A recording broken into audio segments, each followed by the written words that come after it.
I learned this from my mother, my Louisiana mother, a long time ago.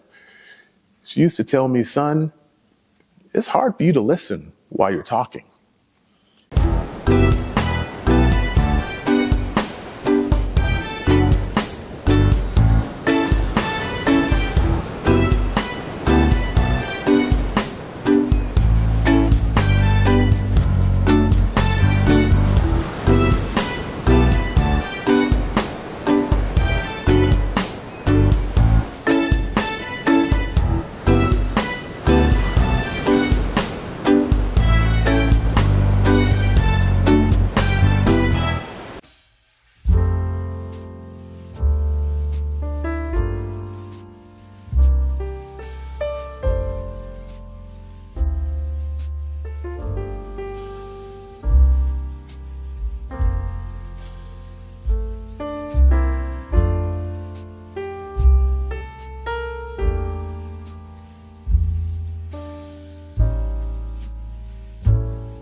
When I am rehearsing with a band or a rhythm section, I often use a phrase. I don't know if I made it up or if I heard it from someplace, but I think it's helpful to communicate to the musicians what to avoid. And I call it the wall of sound. For those of you who are musicians, you might already know exactly what I'm talking about. But for everybody, here's what I mean. Guitars have their own part. They have the guitar part. Bass players have the bass part. Keyboard players have the keyboard part. If you have horns, they've got their parts. If you've got strings, and there's nothing lovelier than a cello in a band or a rhythm section or like in a symphonic section, and they have their own part, their own place. There's the arrangement of the song, what you're supposed to play and where you're supposed to play it. And it's like putting the pieces together. And you put them together and it becomes this gorgeous composition. But if everybody is playing as much as they can, as loud as they can, it becomes a wall of noise, a wall of sound. And there's no texture, there's no dynamics, there's no flavor. It's just kind of obnoxious and loud. And so when I'm rehearsing a band or a rhythm section or a vocal team, I want everybody to learn their part and figure out their part. The dynamics, how loud, soft, the velocity, how heavy to hit it or how light to hit it. And that doesn't matter whether you're an instrumentalist or a vocalist. Where you're supposed to sing, for how long you're supposed to sing. There's texture to this, there's arrangement to this. And if everybody plays their part, when we bring everything together, it is beautiful.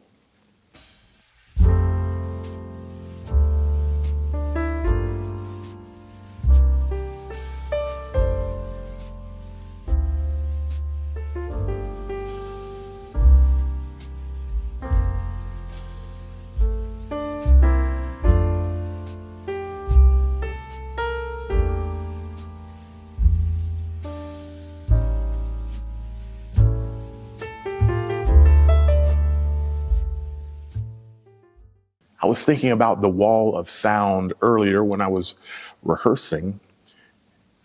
And it's kind of like the world that we're living in. It just seems like there's a wall of sound, a wall of noise. Everybody is talking as much as they want to talk and say whatever they want to say, and to say it as loudly and as long as they want. And it's hard to hear your perspective. It's hard to see your point of view. when nobody's listening and everybody's talking. I learned this from my mother, my Louisiana mother, a long time ago. She used to tell me, son, it's hard for you to listen while you're talking.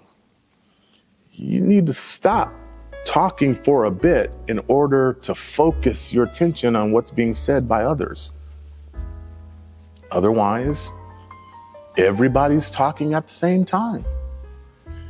And it's that wall of noise, that wall of sound that I was describing, that when I'm in a band or rhythm section, I want to avoid that.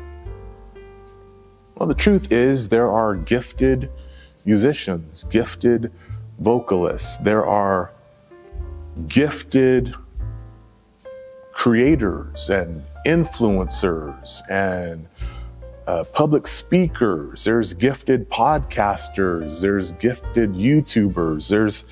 There's gifted teachers and professors and community organizers.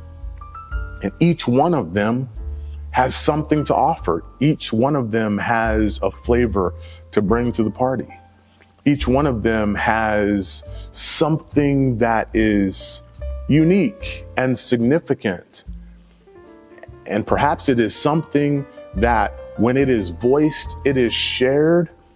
If we would take the time to listen to them, to give them space to play their instrument, to sing their part, then it becomes a blessing for all of us that are in the band, in the choir. Maybe think about that for a moment.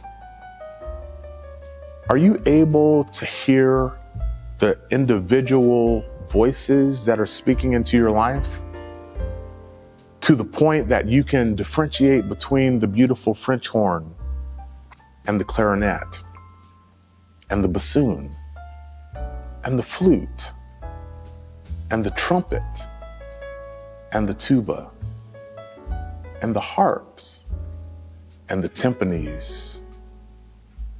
Every single one of those instruments has its own flavor and texture.